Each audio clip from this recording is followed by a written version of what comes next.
ಬಾಳ್ಗೆ ಭೂಮಂಡಲ ಬಾಳ್ಗೆ ಭೂಮಂಡಲ ಬಾಳ್ಗೆ ಸಮೃದ್ಧಿಯೊಂದಿಗೆ.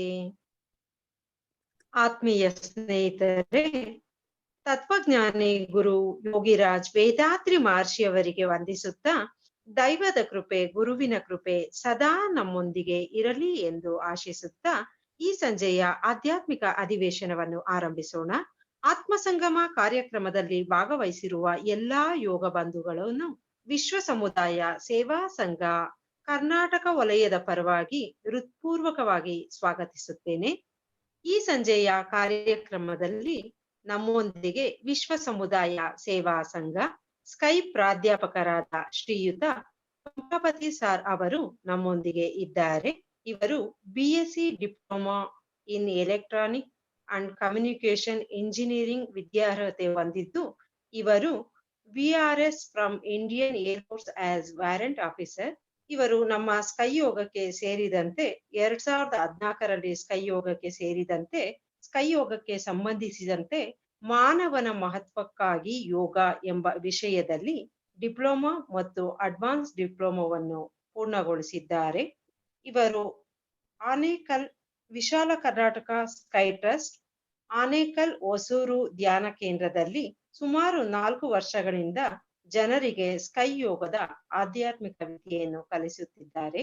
ಇವರನ್ನು ವಿಶ್ವ ಸಮುದಾಯ ಸೇವಾ ಸಂಘ ಕರ್ನಾಟಕ ವಲಯದ ಪರವಾಗಿ ಹಾಗೂ ನಮ್ಮೆಲ್ಲರ ಪರವಾಗಿ ಹೃತ್ಪೂರ್ವಕವಾಗಿ ಸ್ವಾಗತಿಸುತ್ತೇನೆ. ಇವರು ಇಂದಿನ ಚಿಂತನಾ ವಿಷಯವಾದ ಸುಭಾಷಿತಗಳು ಎಂಬ ಚಿಂತನೆಯನ್ನು ನೀಡಲು ವಿನಂತಿಸಿಕೊಳ್ಳುತ್ತೇನೆ. ಬಾಳ್ಗೆ ಸಮೃದ್ಧಿಯೊಂದಿಗೆ ಸರ್. ಬಾಳ್ಗೆ ಸಮೃದ್ಧಿಯೊಂದಿಗೆ ಮೇಡಮ್, ಧನ್ಯವಾದಗಳು. ಬಾಳ್ಗೆ ಸಮೃದ್ಧಿಯೊಂದಿಗೆ ಸರ್. ಬಾಳ್ಗೆ ಭೂಮಂಡಲ ಬಾಳ್ಗೆ ಭೂಮಂಡಲ ಬಾಳ್ಗೆ ಸಮೃದ್ಧಿಯೊಂದಿಗೆ. ಗುರು ಬಾಳ್ಗೆ ಗುರು ನಮ್ಮೊಂದಿಗೆ. ಸರ್ವಶಕ್ತನಿಗೆ ವಂದಿಸಿ, ಜನ್ಮದಾತರಿಗೆ ವಂದಿಸಿ, ಚಿಂತನೆಯನ್ನು ಆರೋಗ್ಯವನ್ನು ನವೀಕರಿಸಿ ಜೀವ ಶಿಖರಕ್ಕೇರಿಸಿದ ತತ್ವಜ್ಞಾನಿ ಗುರು ವೇದಾದ್ರಿ ಮಹರ್ಷಿಯವರ ಸೂಕ್ಷ್ಮ ಶರೀರವನ್ನ ಆಹ್ವಾನಿಸಿ ಅವರ ಪಾದಾರ ಗಿಂದವಳಿಗೆ ವಂದಿಸಿ, ಈ ಅರಿವನ್ನು ತಿಳಿಸಿಕೊಟ್ಟಿರುವ ಎಲ್ಲ ಗುರು ಹಿರಿಯರಿಗೂ ವಂದಿಸಿ, ಈ ಒಂದು ಅವಕಾಶವನ್ನು ಕಲ್ಪಿಸಿಕೊಟ್ಟಿರುವ ವಿಶ್ವ ಸಮುದಾಯ ಸೇವಾ ಸಂಘ ಕರ್ನಾಟಕ ವಲಯದ ಅಧ್ಯಕ್ಷರಾದ ಹಿರಿಯ ಪ್ರಾಧ್ಯಾಪಕರಾದ ಡಾಕ್ಟರ್ ದಂಪತಿ ಸರ್ ಹಾಗೂ ಸ್ಮಾರ್ಟ್ ನಿರ್ದೇಶನಾಲಯದ ಉಪಾಧ್ಯಕ್ಷರಾದ ಹಿರಿಯ ಪ್ರಾಧ್ಯಾಪಕಿ ಡಾಕ್ಟರ್ ವಿಜಯ ದಂಪತಿ ಅವರಿಗೂ ವಂದಿಸಿ, ಈ ಆತ್ಮಸಂಗಮ ಕಾರ್ಯಕ್ರಮವನ್ನ ಆಲಿಸ್ತಾ ಇರತಕ್ಕಂಥ ಎಲ್ಲಾ ಯೋಗ ಬಂಧಿಗಳಿಗೂ ಸಹ ನನ್ನ ಹೃದಯಪೂರ್ವಕ ವಂದನೆಗಳು. ಅದೇ ರೀತಿ ಈ ಆತ್ಮಸಂಗಮ ಕಾರ್ಯಕ್ರಮವನ್ನ ನಿರ್ವಿಘ್ನವಾಗಿ ನಿರೂಪಣೆ ಮಾಡುತ್ತಿರುವ Manjula madam, Pallavi madam, Sugandhini madam ಅವರಿಗೂ ನನ್ನ ವಂದನೆಗಳು. ಹಾಗೇನೆ ಕಚೇರಿ ಹಾಗೂ ತಾಂತ್ರಿಕ ಸಿಬ್ಬಂದಿಯಲ್ಲಿ ಕಾರ್ಯನಿರ್ವಹಿಸ್ತಿರ್ತಕ್ಕಂಥ ಪವಿತ್ರ, ಚೈತ್ರ, ಕಾವ್ಯ ಇವರೆಲ್ಲರಿಗೂ ನನ್ನ ವಂದನೆಗಳು. ಆತ್ಮೀಯರೇ, ಈ ದಿನದ ಚಿಂತನೆಯ ವಿಷಯ ಸುಭಾಷಿತಗಳು. ಸುಭಾಷಿತ ಅಂದ್ರೆ ಒಳ್ಳೆಯ ಮಾತು, ಹಿತವೆನಿಸುವ ಮಾತು, ಮಧುರವಾದ ಮಾತು, ಅಮೃತವಾಣಿ ಎಂದು ಅರ್ಥ. ಇನ್ನು ಬೇರೆ ಬೇರೆ ಹೆಸರುಗಳಂದ್ರೆ ಸೂಕ್ತಿ, ಮುಕ್ತಕ, ಸದುಕ್ತಿ, ಒಳ್ನುಡಿ, ನುಡಿಮುತ್ತು, ಉದ್ಧರಣ, ಒತ್ತಿ ಹೇಳುವುದು ಎಂದೆಲ್ಲ ಮುಂತಾದ ಹೆಸರುಗಳುಂಟು. ಯಾವುದೇ ವಿಷಯವನ್ನ ಅತ್ಯಂತ ಸರಳವಾಗಿ, ಆಕರ್ಷಕವಾಗಿ ಓದುಗರ ಅಥವಾ ಕೇಳುಗರ ಮನಮುಟ್ಟುವಂತೆ ಹೇಳೋದು ಸುಭಾಷಿತಗಳಲ್ಲಿ ಪ್ರಮುಖವಾದ ಲಕ್ಷಣ. ಕಿರಿದರಲ್ಲಿ ಪಿರಿದರ್ಥ ಅಂದ್ರೆ ಚಿಕ್ಕದರಲ್ಲಿ ದೊಡ್ಡ ಅರ್ಥವನ್ನು ತುಂಬಿಸಿ ಸಮಾಜಕ್ಕೆ ಒಳ್ಳೆಯ ಸಂದೇಶವನ್ನು ನೀಡುವುದೇ ಈ ಸುಭಾಷಿತಗಳ ಉದ್ದೇಶ ಆಗಿದೆ. ಒಮ್ಮೆ ಸುಭಾಷಿತವನ್ನ ಓದಿದ್ರೆ, ಕೇಳಿದ್ರೆ ಅದರ ಅರ್ಥ ಹಾಗೂ ಭಾವ ಮನಸ್ಸಿನಲ್ಲಿ ನಿಲ್ಲುತ್ತದೆ. ಇಂತಹ ಸುಭಾಷಿತಗಳಿಂದ ಮಾನವನ ಜೀವನದ ಒಳ ಹೊರಗು, ರೂಢಿ ಸಂಪ್ರದಾಯ, ಆಚಾರ ವಿಚಾರ, ಧರ್ಮ ಸತ್ಸಂಗ ಇತ್ಯಾದಿ ಹಲವಾರು ವಿಷಯಗಳನ್ನ ನಾವು ಅರಿಯೋದಕ್ಕೆ ಸಾಧ್ಯವಾಗುತ್ತೆ.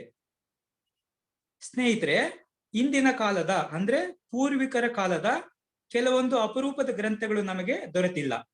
ಆದರೆ ಇಂಥ ಅಲಭ್ಯ ಕೃತಿಗಳ ಉಲ್ಲೇಖವನ್ನ ನಾವು ಅಲ್ಲಲ್ಲಿ ಕಾಣಬಹುದು.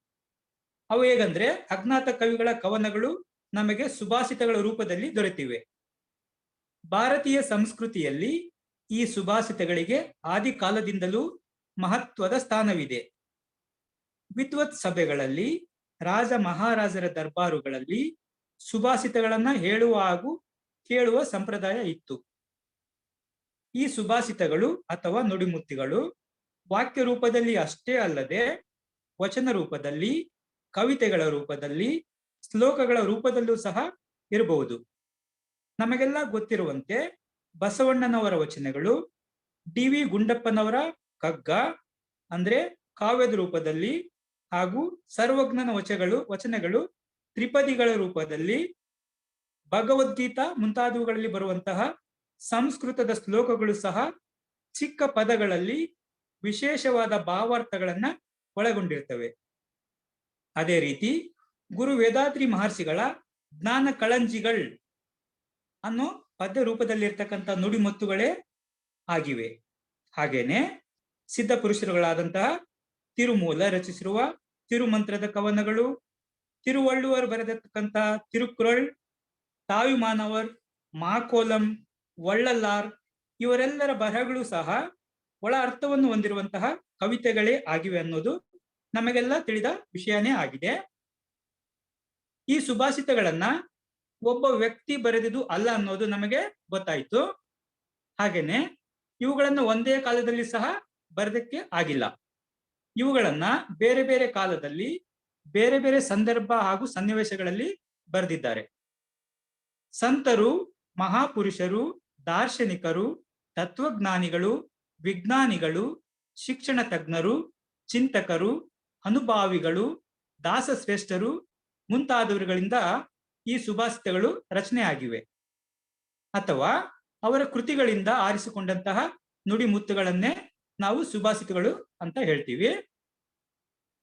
ಜೀವನದ ಸಾರವನ್ನು ಓದುಗರ ಮನಸ್ಸಿಗೆ ನಾಟುವಂತೆ ಸರಳವಾಗಿ, ಮಾರ್ಮಿಕವಾಗಿ ನಿರೂಪಿಸುವುದು ಈ ಸುಭಾಷಿತಗಳ ಹೆಗ್ಗಳಿಕೆ ಆಗಿದೆ. ಆದ್ದರಿಂದ ಇವು ಚಿಂತನೆ ಮಾಡೋದಕ್ಕೆ ಅರ್ಹವಾದಂತಹ ನುಡಿಮುತ್ತುಗಳಾಗಿವೆ. ಆತ್ಮೀಯರೇ, ಗುರು ವೇದಾದ್ರಿ ಮಹರ್ಷಿಗಳ ಹಲವಾರು ನುಡಿಮುತ್ತುಗಳನ್ನ ನಮ್ಮ ಹಿರಿಯ ಪ್ರಾಧ್ಯಾಪಕರಾದ ಸತ್ಯನಾರಾಯಣ ರಾವ್ ಅವರು ಈಗಾಗಲೇ ನಮಗೆ ತಿಳಿಸಿಕೊಟ್ಟಿದ್ದಾರೆ. ಈಗ ಇನ್ನೂ ಕೆಲವು ಮಹಾನ್ ವ್ಯಕ್ತಿಗಳ ಸುಭಾಷಿತಗಳನ್ನ ತಿಳಿಯೋಣ. ಮೊದಲಿಗೆ ರಾಷ್ಟ್ರಪಿತ ಮಹಾತ್ಮ ಗಾಂಧಿಯವರ ಕೆಲವು ಸುಭಾಷಿತಗಳನ್ನ ನೋಡೋಣ. ನಮ್ಮ ಮಾತಿಗಿಂತ ನಮ್ಮ ಜೀವನವನ್ನೇ ನಮ್ಮ ವಿಷಯವಾಗಿ ಮಾತನಾಡಲು ಬಿಡುವುದು ಉತ್ತಮ. ಮತ್ತೊಮ್ಮೆ ಹೇಳ್ತೀನಿ, ನಮ್ಮ ಮಾತಿಗಿಂತ ನಮ್ಮ ಜೀವನವನ್ನೇ ನಮ್ಮ ವಿಷಯವಾಗಿ ಮಾತನಾಡಲು ಬಿಡುವುದು ಉತ್ತಮ. ಇದರ ಅರ್ಥ ಏನಂದ್ರೆ, ನಾವು ಬೇರೆಯವರಿಗೆ ಹಾಗಿರ್ಬೇಕು ಹೀಗಿರ್ಬೇಕಂತ ನೀತಿ ಪಾಠ ಹೇಳೋದಕ್ಕಿಂತ ಮೊದಲು ನಾವೇ ಆ ರೀತಿ ಆದರ್ಶ ಜೀವನ ನಡೆಸಿದ್ರೆ ಅದೇ ಬೇರೆಯವರಿಗೆ ಉದಾಹರಣೆ ಆಗಿರ್ಬೇಕು.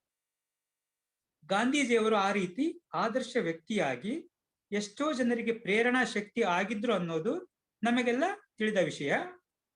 ಹಾಗೇನೆ ಶ್ರೀರಾಮಕೃಷ್ಣ ಪರಮಹಂಸರು, ಸ್ವಾಮಿ ವಿವೇಕಾನಂದರು, ನಮ್ಮ ವೇದಾದ್ರಿ ಮಹರ್ಷಿಗಳು, ಪ್ರಧಾನಿಗಳಾಗಿದ್ದಂತಹ ಲಾಲ್ ಬಹದ್ದೂರ್ ಶಾಸ್ತ್ರೀಜಿ, ಶ್ರೇಷ್ಠ ವಿಜ್ಞಾನಿ ಹಾಗೂ ರಾಷ್ಟ್ರಪತಿಗಳಾಗಿದ್ದಂತಹ APJ ಅಬ್ದುಲ್ ಕಲಾಂ ಮುಂತಾದವರೆಲ್ಲರೂ ಸಹ ಈ ಮೇಲಿನ ಸುಭಾಷಿತಕ್ಕೆ ಉದಾಹರಣೆಯಾಗಿ ತಮ್ಮ ಜೀವನವನ್ನ ಆದರ್ಶವಾಗಿ ನಡೆಸಿಕೊಟ್ಟಿದ್ದಾರೆ.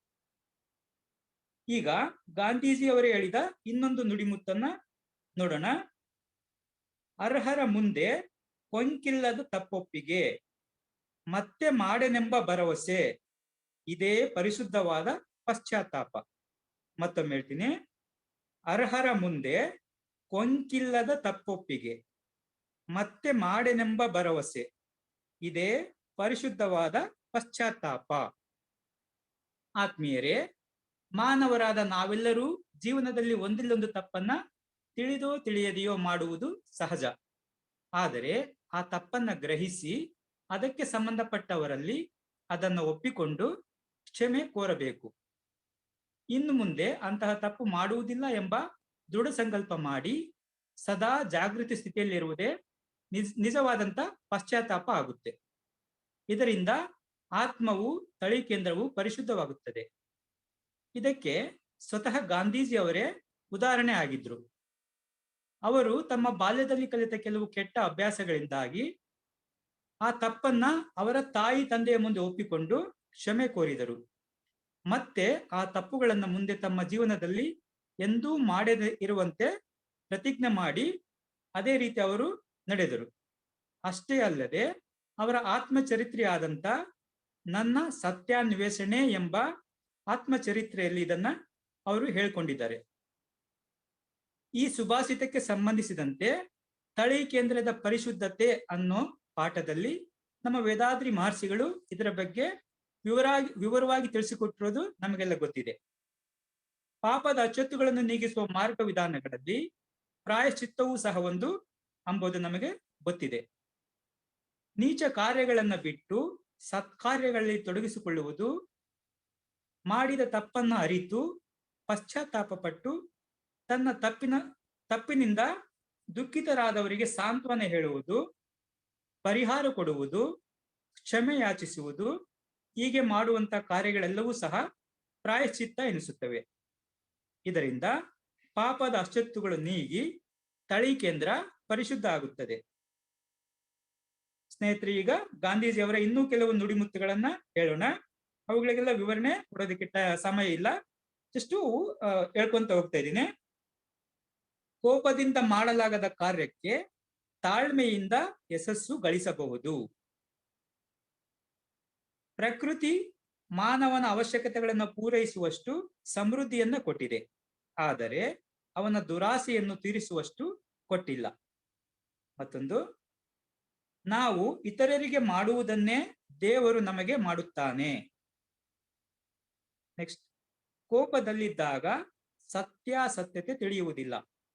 ಮನಸ್ಸನ್ನು ಶಾಂತವಾಗಿರಿಸಿಕೊಳ್ಳಲು ಆತ್ಮಧ್ಯಾನವೊಂದೇ ಮಾರ್ಗ.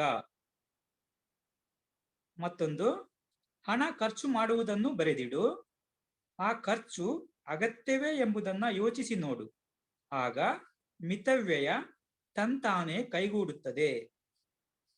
ಮತ್ತೊಂದು, ನ್ಯಾಯ ನೀತಿಗಳ ಆಧಾರ ತಪ್ಪಿದ ಯಾವುದೇ ಕಾರ್ಯವಾದರೂ ಸರಿಯೇ, ಅದು ಅಡಿಪಾಯವಿಲ್ಲದ ಕಟ್ಟಡದಂತೆ ಕುಸಿದು ಬೀಳುತ್ತದೆ. ಮತ್ತೊಂದು, ಬಡತನ ನಿಜಕ್ಕೂ ಶಾಪವಲ್ಲ, ಅದು ಮಾನವನ ಸ್ವಯಂ ಸೃಷ್ಟಿ. ಮತ್ತೊಂದು, ಬುದ್ಧಿ ಬಲಕ್ಕಿಂತ ನೀತಿ ಬಲವೇ ಶ್ರೇಷ್ಠವಾದದ್ದು. ಮತ್ತೊಂದು, ಅನುಶಾಸನವಿಲ್ಲದ ಅಂದ್ರೆ ಡಿಸಿಪ್ಲಿನ್ ಇಲ್ಲದ ಯಾವುದೇ ಕುಟುಂಬ ಸುಸೂತ್ರವಾಗಿ ನಡೆಯಲಾರದು. ಅದರಂತೆಯೇ ಯಾವುದೇ ಸಂಸ್ಥೆ, ಯಾವುದೇ ರಾಷ್ಟ್ರವೂ ಸಹ ವಾಸ್ತವದಲ್ಲಿ ಅನುಶಾಸನದಿಂದ ಇರಬೇಕು. ಅನುಶಾಸನ ಎನ್ನುವುದು ಸಂಘಟನೆಯ ಮತ್ತು ಪ್ರಗತಿಯ ಮೆಟ್ಟಿಲಾಗಿರುತ್ತದೆ.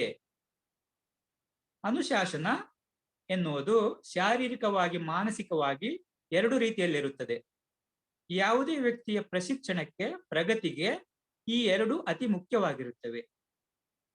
ಬಾಲ್ಯದಿಂದಲೇ ಅನುಶಾಸನದ ತರಬೇತಿ ಮನೆಯಿಂದಲೇ ಆರಂಭವಾಗಬೇಕು. ಅನುಶಾಸನವಿಲ್ಲದವನು ಬಹು ಬೇಗ ಹಾಳಾಗುತ್ತಾನೆ.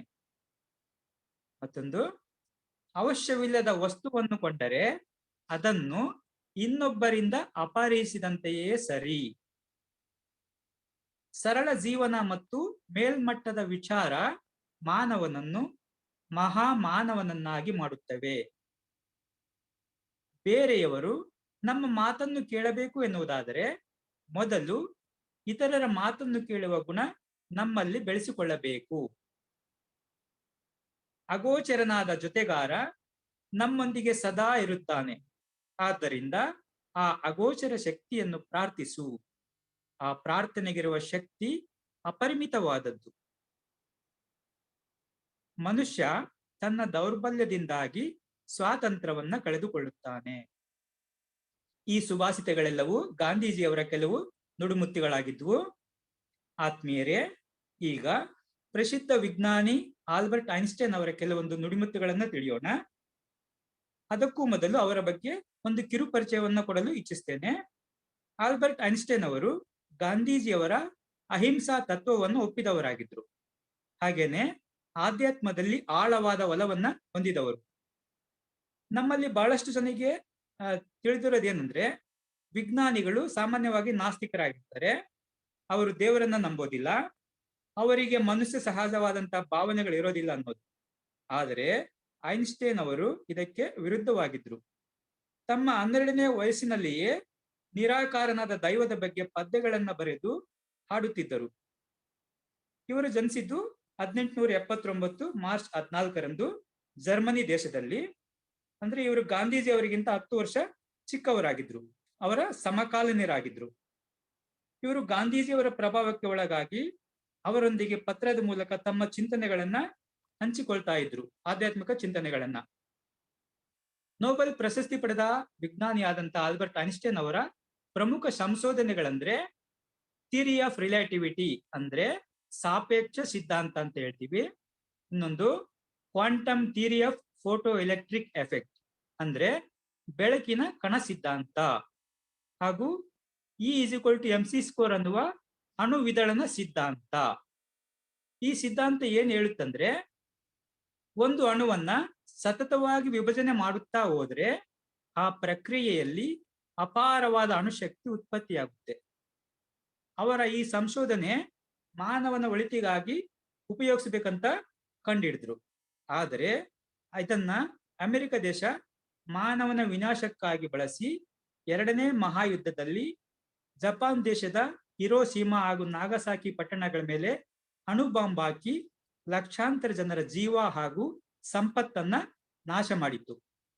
ಇದನ್ನು ತಿಳಿದಂತ ಐನ್ಸ್ಟೈನ್ ಅವರ ಮನಸ್ಸು ತಲ್ಲಣಿಸಿ ಹೋಗಿ, ನನ್ನ ಈ ಸಂಶೋಧನೆಯೇ ಇದಕ್ಕೆಲ್ಲ ಕಾರಣವಾಯಿತಲ್ಲ ಎಂದು ಆ ದಿನವೆಲ್ಲ ಬಿಕ್ಕಿ ಬಿಕ್ಕಿ ಅತ್ರಂತ ಹೇಳ್ಕೊಂಡಿದ್ದಾರೆ. ಈಗ ಇದೇ ಸೂತ್ರದ ಆಧಾರದಿಂದ ಯುರೇನಿಯಂ ಅಣುವನ್ನ ಉಪಯೋಗಿಸಿ ವಿದ್ಯುತ್ ಶಕ್ತಿ ಉತ್ಪಾದಿಸುವಂತ ಅಣುಸ್ಥಾವರಗಳು ನಮ್ಮ ದೇಶದ ಹಲವು ಕಡೆ ಇರೋದು ನಮಗೆ ತಿಳಿದ ವಿಷಯ ಆಗಿದೆ. ಆತ್ಮೀಯರೇ, ಈಗ ಈ ಪ್ರಸಿದ್ಧ ವಿಜ್ಞಾನಿ ಹೇಳಿರ್ತಕ್ಕಂಥ ಕೆಲವೊಂದು ಸುಭಾಷಿತಗಳನ್ನ ತಿಳಿಯೋಣ. ಮೊದಲು, ಸತ್ಯವಿಲ್ಲದ ವಿಜ್ಞಾನ ಕುರುಡು, ವಿಜ್ಞಾನವಿಲ್ಲದ ಸತ್ಯಜ್ಞಾನ ಕುಂಟು. ಅಂದ್ರೆ science without philosophy is blind and philosophy without science is ಲೇಮ್. ಇದನ್ನೇ ನಮ್ಮ ವೇದಾದ್ರಿ ಮಹರ್ಷಿಗಳು ನಮಗೆ ಕೊಟ್ಟಿರುವಂತಹ ಜೀವನ ತತ್ವ ಎಂಬ ಪಾಠದಲ್ಲಿ ವಿವರವಾಗಿ ತಿಳಿಸಿಕೊಟ್ಟಿದ್ದಾರೆ. ಮಾನವನ ಈಗಿನ ಜೀವನ ಅಭಿವೃದ್ಧಿಗೆ ಹಾಗೂ ಸಮೃದ್ಧಿಗೆ ವಿಜ್ಞಾನವು ಸತ್ಯಜ್ಞಾನವು ಒಗ್ಗೂಡಿಯೇ ಕ್ರಿಯಾತ್ಮಕವಾಗಬೇಕು. ಈ ರೀತಿಯ ಒಗ್ಗೂಡುವಿಕೆಯೇ ಜೀವನದ ತತ್ವವಾಗಿದೆ. ವಸ್ತು ಸಮೃದ್ಧಿಯು ಸುಖವನ್ನು ನೀಡುತ್ತದೆ. ಈ ವಸ್ತು ಸಮೃದ್ಧಿಯನ್ನು ಪಡೆಯಲು ವಿಜ್ಞಾನವು ಸಹಾಯಕವಾಗುತ್ತದೆ. ಈ ವಸ್ತು ಸಮೃದ್ಧಿ ಅಥವಾ ಐಶ್ವರ್ಯವನ್ನ ಧರ್ಮ ಮಾರ್ಗದಲ್ಲಿ ನಾವು ಪಡೆಯಬೇಕು. ಇದಕ್ಕೆ ಸತ್ಯಜ್ಞಾನ ದಾರಿದೀಪವಾಗಿ ಸಹಾಯಕವಾಗುತ್ತದೆ. ಆದ್ದರಿಂದ ಸ್ನೇಹಿತರೆ, ಈಗಿನ ಯಾಂತ್ರಿಕ ಯುಗದಲ್ಲಿ ಸತ್ಯಜ್ಞಾನ ಅಥವಾ ಆತ್ಮಜ್ಞಾನ ಪಡೆಯಲು ಪ್ರತಿಯೊಬ್ಬ ಮಾನವನ ಅವಶ್ಯಕತೆ ಆಗಿದೆ. ಇದಕ್ಕಾಗಿ ನಮ್ಮ ಮನೋವಿಕಾಸ ಕಲಾ ಕೇಂದ್ರಗಳು ಎಲ್ಲೆಡೆ ತೆರೆದಿವೆ. ಐನ್ಸ್ಟೈನ್ ಅವರ ಇನ್ನೂ ಕೆಲವು ಸುಭಾಷಿತಗಳನ್ನು ತಿಳಿಯೋಣ. ಬಲಾತ್ಕಾರದಿಂದ ಶಾಂತಿಯನ್ನು ಹಿಡಿದಿಟ್ಟುಕೊಳ್ಳಲು ಸಾಧ್ಯವಿಲ್ಲ, ಮಾನವನ ಅರಿವಿನಿಂದ ಮಾತ್ರ ಅದನ್ನು ಸಾಧಿಸಬಹುದು. ಇದನ್ನೇ ನಮ್ಮ ವೇದಾದ್ರಿ ಮಹರ್ಷಿಗಳು ಮಾನವನ ವೈಯಕ್ತಿಕ ಶಾಂತಿಯಿಂದ ವಿಶ್ವಶಾಂತಿ ಸಾಧ್ಯ ಎಂಬುದನ್ನ ತಿಳಿಸಿಕೊಟ್ಟಿದ್ದಾರೆ. ಇನ್ನೊಂದು ಅದ್ಭುತವಾದ ಹಾಗೂ ಪ್ರಸ್ತುತ ಸಮಯಕ್ಕೆ ಸಂಬಂಧಪಟ್ಟಂತ ಸುಭಾಷಿತವನ್ನು ನೋಡೋಣ. ಮಹಾನ್ ಚಿಂತನೆಗಳಿಗೆ ಕೆಲವೊಮ್ಮೆ ವಿರೋಧ ವ್ಯಕ್ತಪಡಿಸುವುದು ದುರ್ಬಲ ಮನಸ್ಸಿನವರು ಮಾತ್ರ. ಮತ್ತೊಮ್ಮೆ ಹೇಳ್ತೀನಿ, ಮಹಾನ್ ಚಿಂತನೆಗಳಿಗೆ ಕೆಲವೊಮ್ಮೆ ವಿರೋಧ ವ್ಯಕ್ತಪಡಿಸುವುದು ದುರ್ಬಲ ಮನಸ್ಸಿನವರು ಮಾತ್ರ. ಆದ್ದರಿಂದ ವಿರೋಧಗಳಿಗೆ ಎದುರುವ ಅಗತ್ಯ ಇಲ್ಲ. ಸ್ನೇಹಿತರೆ, ನಮಗೆಲ್ಲ ಗೊತ್ತಿರುವಂತೆ ನಮ್ಮ ದೇಶದಲ್ಲಿ ಈಗ ನಡೀತಾ ಇರೋದು ಇದೇ ಆಗಿದೆ. ಎಷ್ಟೇ ಒಳ್ಳೆಯ ಚಿಂತನೆಗಳಿಂದ ದೇಶದ ಪ್ರಗತಿಗಾಗಿ ಕಾರ್ಯ ಮಾಡ್ತಾ ಇದ್ರು ಸಹ ದುರ್ಬಲ ಮನಸ್ಸಿನವರು, ಸ್ವಾರ್ಥಪರರು ಅದನ್ನ ವಿರೋಧ ವ್ಯಕ್ತಪಡಿಸ್ತಾನೆ ಇದ್ದಾರೆ. ಈಗ ಆಲ್ಬರ್ಟ್ ಐನ್ಸ್ಟೈನ್ ಅವರ ಇನ್ನೊಂದು ಸುಭಾಷಿತ ನೋಡೋಣ. ಬೇರೆಯವರು ನೀವು ಮಾಡಿದ್ದನ್ನು ನಕಲು ಮಾಡಬಹುದು, ಆದರೆ ನಿಮ್ಮ ಪರಿಶ್ರಮ, ಶ್ರದ್ಧೆ, ಆಸಕ್ತಿ ಹಾಗೂ ಕಳಕಳಿಯನ್ನ ಅವರಿಂದ ನಕಲು ಮಾಡಲು ಆಗುವುದಿಲ್ಲ. ಹಾಗೇನೆ ಇನ್ನೊಂದು ಸುಭಾಷಿತ, ಜಯವೆನ್ನುವುದು ಒಂದು ದಿನದ ಪ್ರಯತ್ನದ ಫಲಿತಾಂಶವಲ್ಲ, ಅದು ಸತತ ಪರಿಶ್ರಮದ ಫಲ. ಈ ಜಯ ಗಳಿಸಲು ಎಷ್ಟೋ ದಿನಗಳ ಪ್ರಯತ್ನ ವ್ಯರ್ಥವಾಗದಂತೆ ಕಾಪಾಡಿಕೊಳ್ಳುವುದೇ ಯಶಸ್ಸು. ಮತ್ತೊಂದು ಸುಭಾಷಿತ, ನಿಮ್ಮ ಕುಟುಂಬದೊಂದಿಗೆ ಸಂತೋಷದಿಂದ ಇದ್ದರೆ ನೀವಿರುವ ಭೂಮಿಯೇ ನಿಮಗೆ ಸ್ವರ್ಗ ಇದ್ದಂತೆ.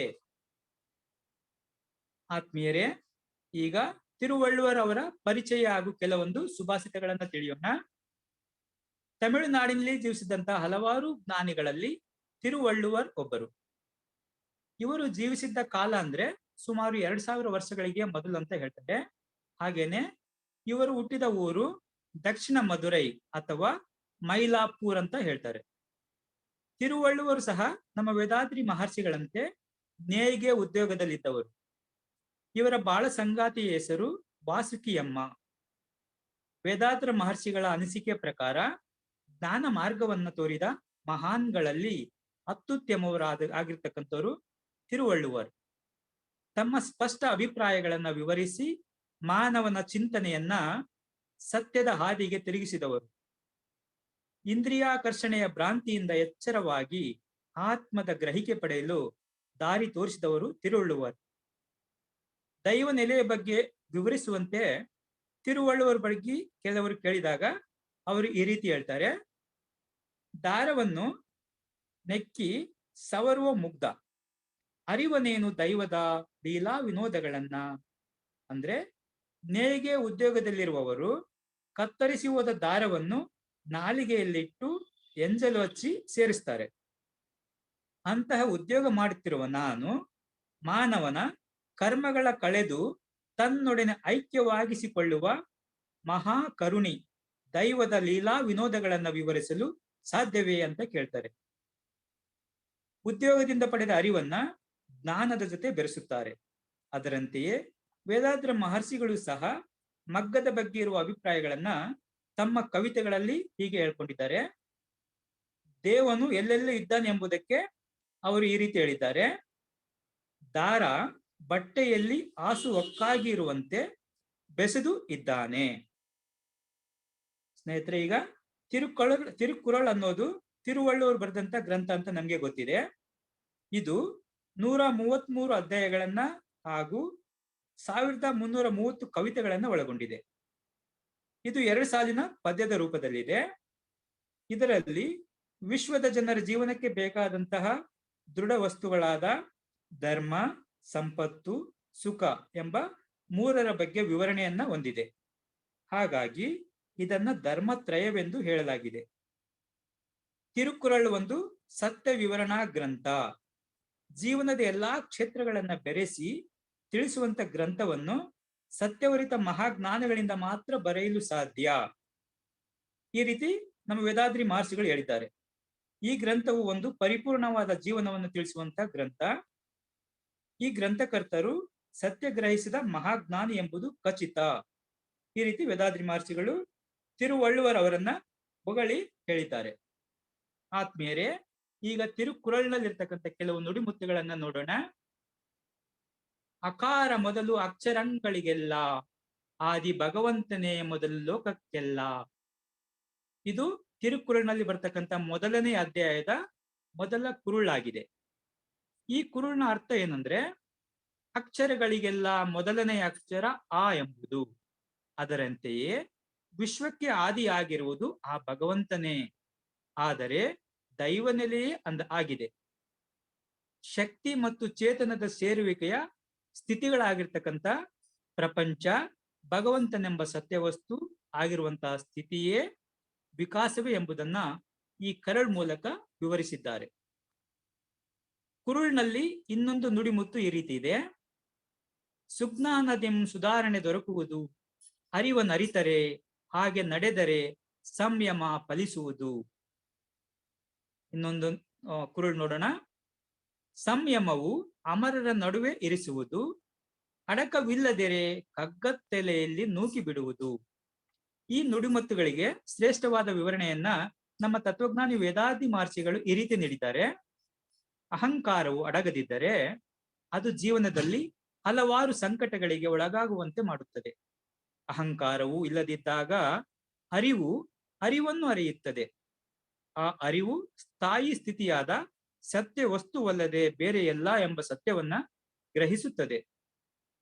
ಬಚ್ಚಲ ನೀರು ಬೇರೆಯಾಗಿರುವಾಗ ದುರ್ನಾತದಿಂದ ಕೂಡಿರುತ್ತದೆ.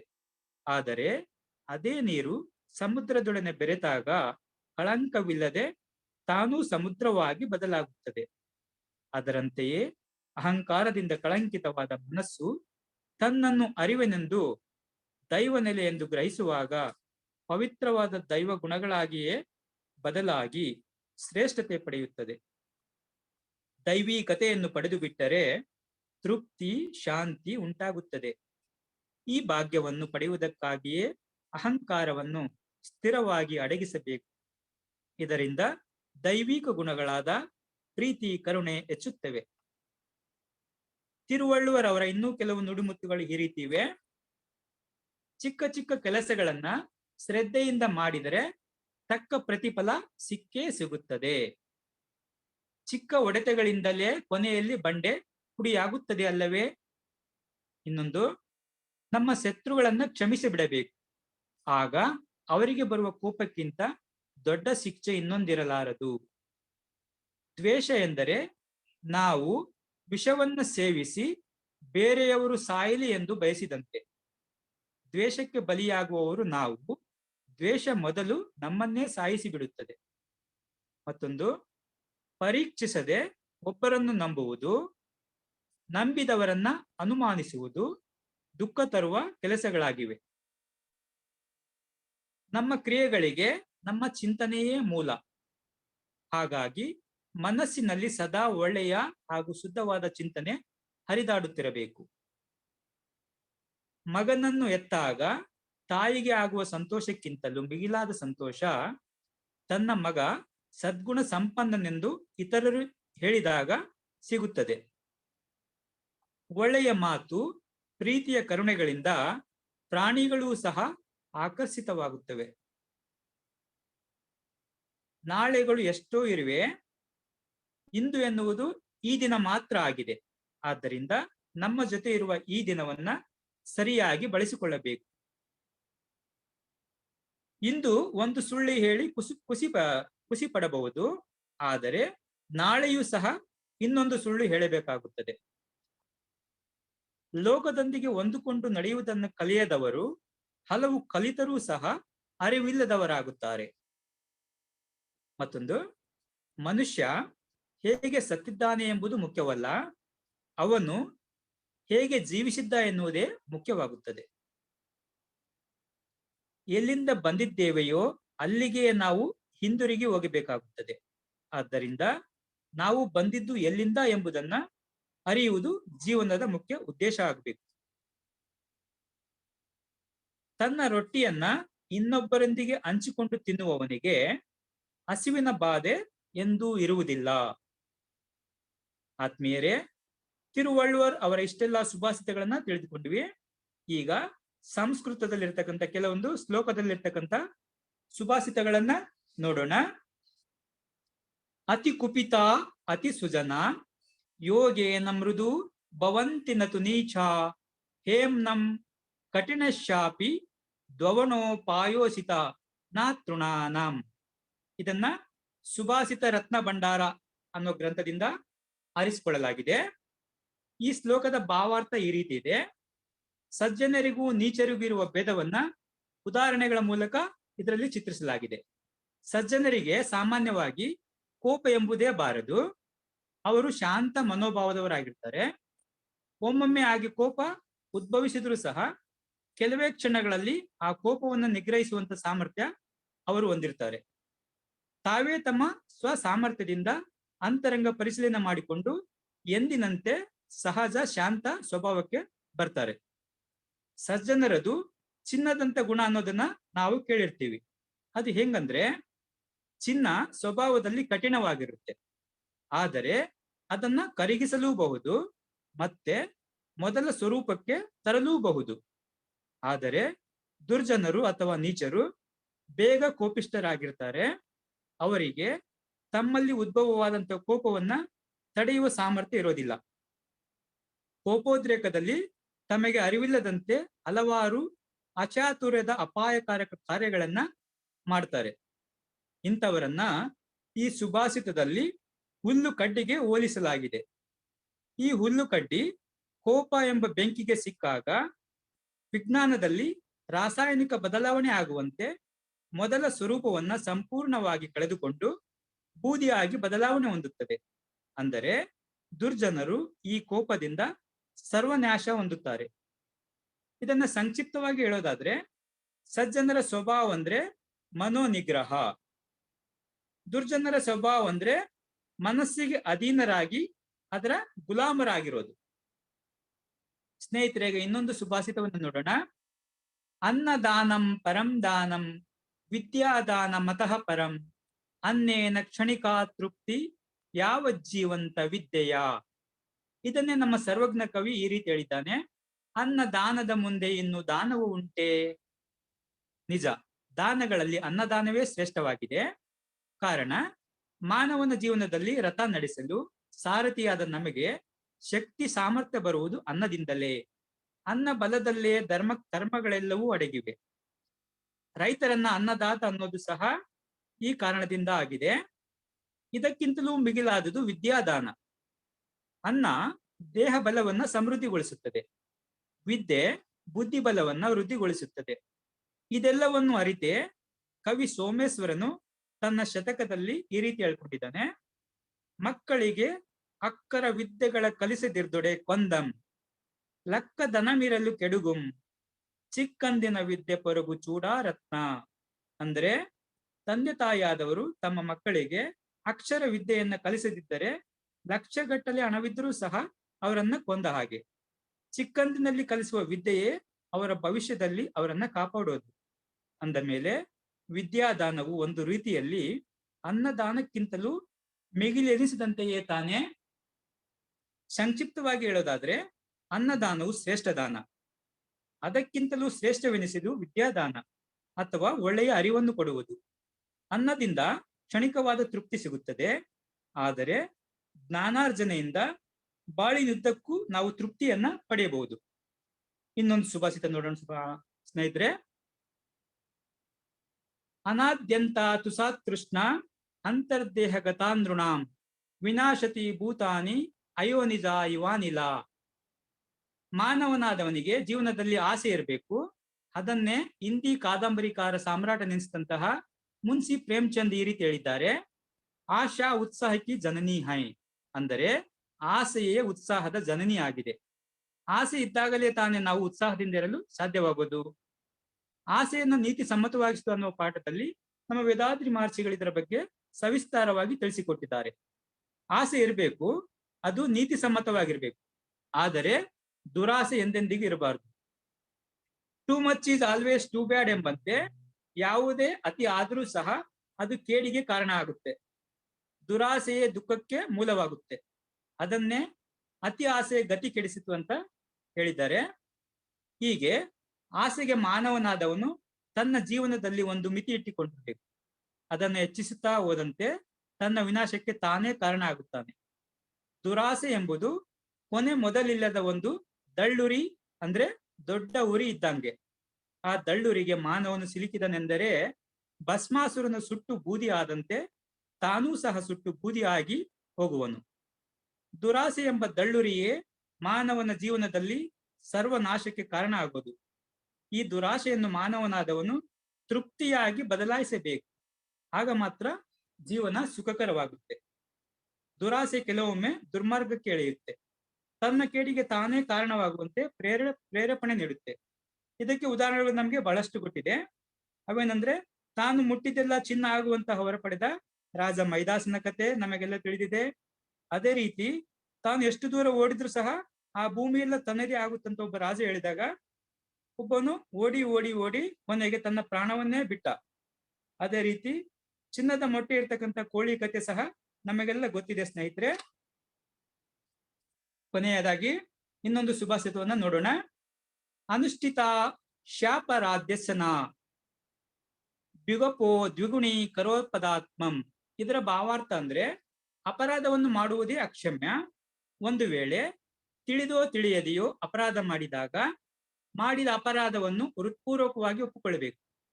ಹೀಗೆ ಒಪ್ಪಿಕೊಳ್ಳುವುದರಿಂದ ನಾವು ಮಾಡಿದ ಅಪರಾಧದಲ್ಲಿ ಸ್ವಲ್ಪ ಭಾಗವಾದರೂ ಸಹ ಅದರ ಫಲ ಕಡಿಮೆ ಆಗಬಹುದು. ಆದರೆ ಮಾಡಿದ ಅಪರಾಧವನ್ನು ಒಪ್ಪಿಕೊಳ್ಳದೇ ಇರತಕ್ಕಂಥ ಛಲವಾದಿಗಳು ಸಹ ಇದ್ದಾರೆ. ಇಂತಹವರ ಛಲವಾದ ಅವರಿಗೆ ಸಂಭವಿಸುವಂತ ಪಾಪವನ್ನ ಇನ್ನಷ್ಟು ಹೆಚ್ಚಿಸುತ್ತದೆ. ಉದಾಹರಣೆಗೆ ಹೇಳ್ಬೇಕಂದ್ರೆ ರಾವಣಾಸುರ ಹಾಗೂ ದುರ್ಯೋಧನ ಇವರಿಬ್ಬರೂ ಸಹ ಛಲವಾದಿಗಳೇ ಆಗಿದ್ರು. ತಿಳಿದು ತಪ್ಪು ಮಾಡ್ತಾನೆ ಇದ್ರು. ಮಾಡಿದ ತಪ್ಪನ್ನ ತಿದ್ದಿಕೊಳ್ಳದೆ ಮತ್ತೆ ಮತ್ತೆ ಮಾಡ್ತಾ ಇದ್ರು. ಈ ಇಬ್ಬರ ಅಪರಾಧಗಳು ಸಹ ಅಕ್ಷಮ್ಯವಾಗಿದ್ವು. ತಮ್ಮ ಛಲ ಸಾಧನೆಗಾಗಿ ಅಧರ್ಮದ ದಾರಿಯನ್ನು ತುಳಿತಾ ಇದ್ರು. ಇತರರು ತಿಳಿಸಿ ಹೇಳಿದ್ರು ಸಹ ಕಿವಿಗೊಡದೆ ಅಪರಾಧಗಳನ್ನು ಮಾಡುತ್ತಾ ತಮ್ಮ ವಿನಾಶಕ್ಕೆ ತಾವೇ ಕಾರಣ ಆದರು. ಈ ಮೇಲಿನ ಸುಭಾಷಿತದ ಅರ್ಥ ಸಂಕ್ಷಿಪ್ತವಾಗಿ ಹೇಳೋದಾದ್ರೆ, ಮಾಡಿದ ಅಪರಾಧವನ್ನು ಒಪ್ಪಿಕೊಳ್ಳದೆ ಹೋದರೆ ಅಂತಹ ಅಪರಾಧದ ದಂಡನೆಯು ದ್ವಿಗುಣವಾಗುತ್ತದೆ. ಅಂದ್ರೆ ನಾವು ಅಪರಾಧ ಒಪ್ಕೊಳ್ಳದೆ ಹೋದ್ರೆಗಿನ ನಮ್ಮ ಅಪರಾಧ 2ರಷ್ಟು ಆಗುತ್ತೆ. ಆತ್ಮೀಯರೇ, ಇಲ್ಲಿಯವರೆಗೆ ಹಲವಾರು ಸುಭಾಷಿತಗಳನ್ನ ಅವುಗಳ ಭಾವಾರ್ಥಗಳನ್ನ ನನ್ನ ಅರಿವಿಗೆ ತಿಳಿದಂತೆ ನಿಮ್ಮೊಡನೆ ಹಂಚಿಕೊಂಡಿದ್ದೇನೆ. ಇದರಲ್ಲಿ ತಪ್ಪುಗಳೇನಾದ್ರೂ ಇದ್ರೆ ಕ್ಷಮೆ ಇರಲಿ. ಈ ಅವಕಾಶವನ್ನು ಕಲ್ಪಿಸಿಕೊಟ್ಟಿರುವ ವಿಶ್ವ ಸಮುದಾಯ ಸೇವಾ ಸಂಘ ಕರ್ನಾಟಕ ವಲಯದ ಅಧ್ಯಕ್ಷರು, ಉಪಾಧ್ಯಕ್ಷರು ಹಾಗೂ ಆಯೋಜನೆಗೆ ಸಹಕಾರ ನೀಡುತ್ತಿರುವ ಎಲ್ಲರಿಗೂ ಸಹ ನನ್ನ ಅನಂತ ಧನ್ಯವಾದಗಳು. ಅದೇ ರೀತಿ ಈ ಆತ್ಮಸಂಗಮ ಕಾರ್ಯಕ್ರಮವನ್ನು ಆಲಿಸ್ತಾ ಇರ್ತಕ್ಕಂಥ ಎಲ್ಲ ಆತ್ಮ ಬಂಧುಗಳಿಗೂ ಸಹ ಹೃತ್ಪೂರ್ವಕ ಧನ್ಯವಾದಗಳು. ತಮಗೆಲ್ಲರಿಗೂ ದೇಹಾರೋಗ್ಯ, ದೀರ್ಘಾಯಸ್ಸು, ಸಾಕಷ್ಟು ಐಶ್ವರ್ಯ, ಉನ್ನತ ಕೀರ್ತಿ, ಸತ್ಯಜ್ಞಾನವನ್ನು ಪಡೆದು ಉನ್ನತವಾಗಿ ಬಾಳುವಂತಾಗಲಿ ಎಂದು ಹಾರೈಸುತ್ತಾ ಈ ನನ್ನ ಚಿಂತನೆಯನ್ನ ಮುಗಿಸ್ತಾ ಇದ್ದೇನೆ. ಎಲ್ಲರಿಗೂ ಬಾಳ್ಗೆ ಸಮೃದ್ಧಿಯೊಂದಿಗೆ, ಬಾಳ್ಗೆ ಭೂಮಂಡಲ, ಬಾಳ್ಗೆ ಭೂಮಂಡಲ, ಬಾಳ್ಗೆ ಸಮೃದ್ಧಿಯೊಂದಿಗೆ. ಧನ್ಯವಾದಗಳು ಮೇಡಮ್. ಬಾಳ್ಗೆ ಸಮೃದ್ಧಿಯೊಂದಿಗೆ ಸರ್. ಈ ದಿನದ ಆಧ್ಯಾತ್ಮಿಕ ಚಿಂತನೆಯನ್ನು ನಡೆಸಿಕೊಟ್ಟಂತಹ ಸ್ಕೈ ಪ್ರಾಧ್ಯಾಪಕರಾದ ಶ್ರೀಯುತ ಪಂಪಾಪತಿ ಸರ್ ಅವರಿಗೆ ಹೃತ್ಪೂರ್ವಕವಾದ ಧನ್ಯವಾದಗಳು. ಸ್ನೇಹಿತರೆ, ಪ್ರಶ್ನೋತ್ತರ ಸಮಯ. ಯಾರಿಗಾದರೂ ಈ ದಿನದ ಚಿಂತನೆಯ ಬಗ್ಗೆ ಪ್ರಶ್ನೆಗಳಿದ್ದರೆ ನೀವು ಪ್ರಶ್ನೆಗಳನ್ನು ಕೇಳಬಹುದು. ರೈಸ್ ಹ್ಯಾಂಡ್ ಬಟನ್ ಅನ್ನು ಒತ್ತಿ ಪ್ರಶ್ನೆಗಳನ್ನು ಕೇಳಬಹುದು. ಅದಕ್ಕೆ ಮುಂಚೆ ಪ್ರಮುಖ ಸೂಚನೆ ಸ್ನೇಹಿತರೆ, ಆತ್ಮೀಯ ಸ್ನೇಹಿತರೆ, ಮನೋಶಕ್ತಿಯನ್ನು ಹಾಗೂ ರೋಗ ನಿರೋಧಕ ಶಕ್ತಿಯನ್ನು ಹೆಚ್ಚಿಸಿಕೊಳ್ಳಲು ವಿಶ್ವ ಸಮುದಾಯ ಸೇವಾ ಸಂಘ ವಿಷನ್ ಫಾರ್ ವಿಸ್ಡಮ್ ಅವರು ಆಳಿಯಾರಿಂದ ಆಯೋಜಿಸಿರುವ ಸ್ಕೈ ಯೋಗ ಆನ್ಲೈನ್ ಕೋರ್ಸ್ ಈಗ ತಮಿಳು, ಕನ್ನಡ ಹಾಗೂ ಇಂಗ್ಲಿಷ್ ಭಾಷೆಯಲ್ಲಿ 3 ಭಾಷೆಗಳಲ್ಲಿ ಲಭ್ಯವಿದೆ ಸ್ನೇಹಿತರೆ. 2 ಬ್ಯಾಚ್ ನಲ್ಲಿ ನಡೆಯುತ್ತಿದೆ. ಸಮಯ ಬೆಳಗ್ಗೆ 6ರಿಂದ 7:30ವರೆಗೂ ಮತ್ತು ಸಂಜೆ 7ರಿಂದ 8:30ವರೆಗೂ. ಈ 2 ಸಮಯದಲ್ಲಿ ಈ ಒಂದು ಆನ್ಲೈನ್ ಫೌಂಡೇಶನ್ ಕೋರ್ಸ್ ನಡೆಯುತ್ತೆ ಸ್ನೇಹಿತರೆ. ಈ ಸ್ಕೈ ಯೋಗದ ಆನ್ಲೈನ್ ಫೌಂಡೇಶನ್ ಕೋರ್ಸ್ ಅನ್ನು ಕಲಿಯಲು ಆಸಕ್ತಿಯುಳ್ಳವರು www.kundaliniyoga.edu ಎಂಬ ವೆಬ್ಸೈಟ್ಗೆ ಭೇಟಿ ನೀಡಿ ನಿಮ್ಮ ಹೆಸರನ್ನು ನೋಂದಾಯಿಸಿಕೊಳ್ಳಬೇಕಾಗಿ ವಿನಂತಿಸಿಕೊಳ್ಳುತ್ತೇನೆ ಸ್ನೇಹಿತರೆ. ಧನ್ಯವಾದಗಳು. ಸ್ನೇಹಿತರೆ, ಯಾರು ಪ್ರಶ್ನೆಗಳಿದ್ರೆ ಕೇಳಬಹುದು.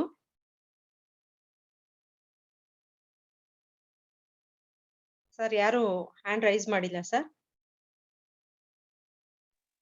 ಓಕೆ ಮೇಡಮ್, ಬಾಳ್ಗೆ ಸಮೃದ್ಧಿ. ಸರಿ, ಮುಗಿಸ್ಕೋಬೋದಲ್ವಾ ಸರ್? ಹಾ ಮೇಡಮ್, ಬಾಳ್ಗೆ ಸಮೃದ್ಧಿಯೊಂದಿಗೆ. ಬಾಳ್ಗೆ ಸಮೃದ್ಧಿಯೊಂದಿಗೆ ಸ್ನೇಹಿತರೆ, ಇಂದಿನ ಈ ಸಮಯದಲ್ಲಿ ಸ್ಕೈ ಪ್ರಾಧ್ಯಾಪಕರಾದ ಪಂಪಾಪತಿ ಸರ್ ಅವರಿಗೆ ಹಾರೈಸುವ ಸಮಯ. ಸ್ಕೈ ಪ್ರಾಧ್ಯಾಪಕರಾದ ಶ್ರೀಯುತ ಪಂಪಾಪತಿ ಸರ್ ಅವರು ಅವರ ಕುಟುಂಬ ಬಾಳ್ಗೆ ಸಮೃದ್ಧಿಯೊಂದಿಗೆ, ಅವರ ದೇಹ ಆರೋಗ್ಯ ಬಾಳ್ಗೆ ಸಮೃದ್ಧಿಯೊಂದಿಗೆ, ಅವರ ಆಧ್ಯಾತ್ಮಿಕ ಸೇವೆ ಹೀಗೆ ನಿರಂತರವಾಗಿ ಎಲ್ಲರಿಗೂ ದೊರೆಯಲೆಂದು ಬಾಳ್ಗೆ ಸಮೃದ್ಧಿಯೊಂದಿಗೆ. ಬಾಳ್ಗೆ ಭೂಮಂಡಲ, ಬಾಳ್ಗೆ ಭೂಮಂಡಲ, ಬಾಳ್ಗೆ ಸಮೃದ್ಧಿಯೊಂದಿಗೆ. ಸ್ನೇಹಿತರೆ, ನಾಳಿನ ಕಾರ್ಯಕ್ರಮದ ವಿವರಗಳು ಹೀಗಿವೆ. ನಾಳೆ ಬೆಳಿಗ್ಗೆ 5:45ಕ್ಕೆ ತುರ್ಯಾತೀತ ಧ್ಯಾನ, 6:20ಕ್ಕೆ ಕಾಯಕಲ್ಪ ಮತ್ತು ದೇಹಾಭ್ಯಾಸ. ಸಂಜೆ ಕನ್ನಡದಲ್ಲಿ 4:15ಕ್ಕೆ ಧ್ಯಾನ, 4:45ಕ್ಕೆ ವಿಶ್ವಶಾಂತಿಗಾಗಿ ಹಾರೈಕೆ, 4:55ಕ್ಕೆ ಸ್ಕೈ ಪ್ರಾಧ್ಯಾಪಕರಾದ ಸಂಧ್ಯಾ ನಾಗರಾಜ್ ಅವರಿಂದ ಆಧ್ಯಾತ್ಮಿಕ ಚಿಂತನೆ, ವೇದಾದ್ರಿಯಂ ಮತ್ತು ತಾಯಂದಿರ ಜವಾಬ್ದಾರಿ ಎಂಬ ಚಿಂತನೆಯನ್ನು ನೀಡಲಿದ್ದಾರೆ. ಬಾಳ್ಗೆ ಸಮೃದ್ಧಿಯೊಂದಿಗೆ. ಬಾಳ್ಗೆ ಭೂಮಂಡಲ, ಬಾಳ್ಗೆ ಭೂಮಂಡಲ, ಬಾಳ್ಗೆ ಸಮೃದ್ಧಿಯೊಂದಿಗೆ. ಈ ಆತ್ಮ ಸಂಗಮ ಕಾರ್ಯಕ್ರಮದಲ್ಲಿ ಭಾಗವಹಿಸಿರುವ ಎಲ್ಲಾ ಯೋಗ ಬಂಧುಗಳಿಗೂ ವಿಶ್ವ ಸಮುದಾಯ ಸೇವಾ ಸಂಘ ಕರ್ನಾಟಕ ವಲಯದ ಪರವಾಗಿ ವಂದನೆಗಳು. ವಿಶ್ವ ಸಮುದಾಯ ಸೇವಾ ಸಂಘ ಕರ್ನಾಟಕ ವಲಯಕ್ಕೆ ಸೇರಿರುವ ಎಲ್ಲಾ ಸ್ಕೈ ಸಂಸ್ಥೆಯ ಅಧ್ಯಕ್ಷರು, ಪದಾಧಿಕಾರಿಗಳಿಗೂ ಹಾಗೂ ಪ್ರಾಧ್ಯಾಪಕರಿಗೂ ನಿಮ್ಮೆಲ್ಲರ ಪರವಾಗಿ ಹೃತ್ಪೂರ್ವಕವಾದ ಧನ್ಯವಾದಗಳು. ಕರ್ನಾಟಕದಲ್ಲಿ ಇರುವ ಎಲ್ಲಾ ಧ್ಯಾನ ಕೇಂದ್ರಗಳಲ್ಲಿ ಸೇವೆ ಸಲ್ಲಿಸುತ್ತಿರುವ ಎಲ್ಲಾ ಮಾಸ್ಟರ್ಸ್ ಹಾಗೂ ಪ್ರೊಫೆಸರ್ಗಳಿಗೂ ವಂದನೆಗಳು. ಈ ಆತ್ಮ ಸಂಗಮ ಕಾರ್ಯಕ್ರಮ ಯಶಸ್ವಿಯಾಗಿ ನಡೆಯಲು ಬಹಳ ಪ್ರಮುಖ ಪಾತ್ರ ವಹಿಸಿರುವ ವಿಶ್ವ ಸಮುದಾಯ ಸೇವಾ ಸಂಘ ಕರ್ನಾಟಕ ವಲಯದ ಅಧ್ಯಕ್ಷರು ಹಾಗೂ ಸ್ಮಾರ್ಟ್ ಶಾಖೆಯ ಉಪಾಧ್ಯಕ್ಷರ ಮಾರ್ಗದರ್ಶನಕ್ಕಾಗಿ ನಿಮ್ಮೆಲ್ಲರ ಪರವಾಗಿ ತುಂಬು ಹೃದಯದ ಕೃತಜ್ಞತೆಗಳನ್ನು ಸಲ್ಲಿಸುತ್ತೇನೆ.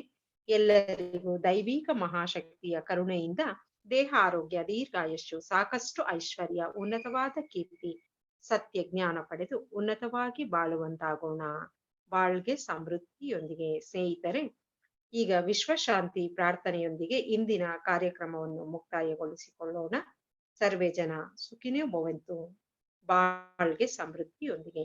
ವಿಶ್ವಶಾಂತಿ ಪ್ರಾರ್ಥನೆ. ವಿಶ್ವಕ್ಕೆಲ್ಲ ಸಕಾಲಿಕ ಮಳೆ ಸಾಕಷ್ಟು ಸುರಿಯಲಿ, ರೈತರೆಲ್ಲ ಧಾನ್ಯವನ್ನು ಹುಮ್ಮಸ್ಸಿನಿಂದ ಬೆಳೆಯಲಿ, ಹಲವು ಉದ್ಯೋಗಗಳ ಮಾಡುತ್ತಿರುವ ಕಾರ್ಮಿಕರು ಉನ್ನತಿಯಾಗಲಿ, ವಿವಿಧತೆಯಲ್ಲಿ ಏಕತೆ ಕಾಣುವ ಸಂಸ್ಕೃತಿಯನ್ನು ಉತ್ತಮವಾಗಿಸಲಿ, ಕಲಹಗಳು ಪೈಪೋಟಿ ಹಗೆತನ ಮೀರಿದ ಆಡಳಿತ ನಡೆಯಲಿ, ಅನಕ್ಷರತೆ ಸಾಲ ಬಡತನ ಕಳಂಕಗಳು ಮರೆಯಾಗಲಿ, ಸುಖ ಬಾಳನ್ನು ನೀಡುವ ಸತ್ಯ ಜ್ಞಾನ ಜ್ಯೋತಿ ಬೀರಲಿ,